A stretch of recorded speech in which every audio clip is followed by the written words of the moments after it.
I just want to throw a teaser to us rather. To you, what does a safe space look like to you? When you talk about a safe space, what do you understand by a safe space? What does it mean to you? Okay, a place where everyone can do love. All right, thank you. I'll Okay, talk about safe space. It basically means somewhere where you can feel, where you can express yourself, where you can be vulnerable without the fear of judgment, where you can be yourself, where you can express yourself without the fear of, oh, what will they say, without the fear of segregation, without the fear of being, being put aside, being looked at somehow. so Basically, safe space, just as it is safe space. So it's an environment that allows for safety, allows for protection, it allows for expression without being judged. Okay, so it doesn't mean that people are free to do anything they like without consequences. Okay, but it's just a place where people feel at home, people feel the warmth of love, people feel the sense of belonging. People are not afraid to express themselves. People are not timid. People are confident that whatever thing they go through, even when they make mistakes, they will not be crucified. When you hear safeguarding, what comes to your mind? What comes to your mind? Has said, safeguarding is our actions or steps, things done to ensure that one is safe or away from danger, both myself and the people I'm in charge of. So it's basically ensuring that people are safe from abuse, from neglect, from exploitation, from violence. So when we talk about safeguarding a child, is to ensure that this child is protected from abuse, from neglect, from exploitation, from violence, and ensuring that we create that safe space that we defined earlier, that the child can thrive. I will, at this point, move pass my mic to Mrs. Oluwakemi David Osagbuje. I hope I pronounce it. Going on with this training with a focus on roles and responsibilities. Thank you so much, Ma, for joining us today. Okay, thank you so much once again. Good evening, everyone.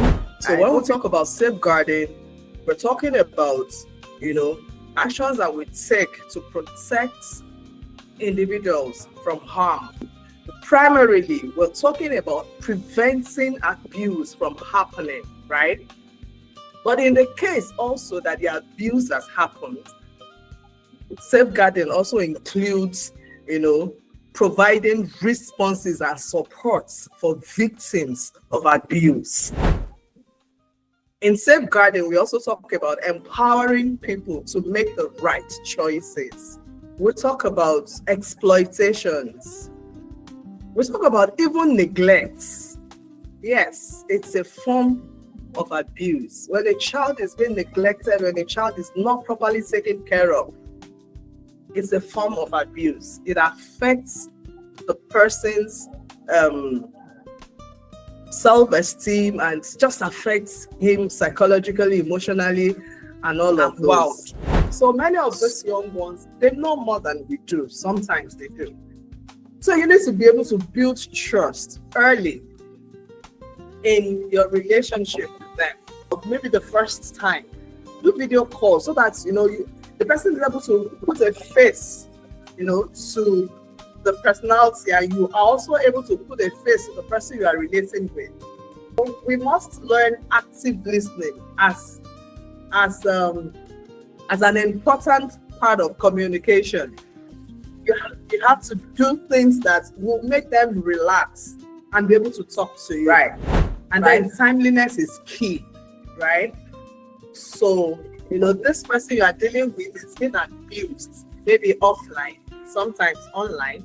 So you really need to be able to swing into action quickly, appear in a professional manner. Still talking about boundaries, you are not going to be seeking favor from this beneficiaries. Let your beneficiary know what is expected at the beginning. Let the parties involved, let their parents know what is expected at the beginning. Well, we have our second trainer here with us already, Madam Faith Tom Babs. Okay, thank you very much. Good evening, everyone from Nigeria. Thank you, Shading, for having me. I'm going to be handling the role play session, about disclosure. How does the mentor respond if a teen discloses a case of sexual harassment? So disclosures are very sensitive moments. We must be very, very careful how we manage it. As mentors, know that you're not necessarily an investigator. You're just the first responder. And what's your role in that case? Your role is basically to listen, reassure, act appropriately, act responsibly. You need to know what to do. What are best practices? Please, the first thing I want to say is stay calm. Your body language is key. Keep your body language open. Don't show any form of shock. Listen without interrupting or pressing for details. How did he do it? Don't interrupt. Allow the child to learn. And don't press for details. Then one other thing is to reassure that child that it's not their fault. Now I want us to do a form of role plays. We have a scenario. Please listen to this scenario. Let's say the teen comes to you and says, to a mentor, right? And says, please don't tell anyone. But the truth is that one of my cousins during this last holiday, holiday periods are very, very sensitive periods. During this last holiday, one of my cousins came around and kept touching me in ways I didn't like. What should be the mentor's? What should be your responsibility? What's your task as a mentor? Yeah, my thoughts right now is that you've given us some clues. One, you've given us a clue that we should be empathetic to the abused and not blame the abused. So we should say, something like, I see, it's not your fault. It's not your fault that this happened, and having assured the mentee that it's not their fault that they were abused, then it's time to start thinking about what resources they can have, or maybe do they need a separate room to themselves, and does their parent need to know, and does their parent already know, and is their parent handling it in a way that's in the best interest of the abused? And then what does confidentiality mean? Confidentiality is basically protecting the child's story from unnecessary exposure. And as a mentor, you should know how to manage disclosure. And it is a chain link. You cannot afford to be the weak link.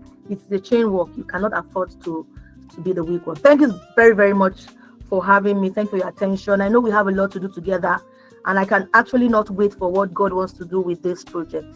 Firstly, I want to appreciate the trainers for the wonderful training we have this evening. So they've mentioned a lot, and I think, and all those points are actually valid. I'll just point out to the one that stood out for me the most is the aspect of active listening to the teenagers.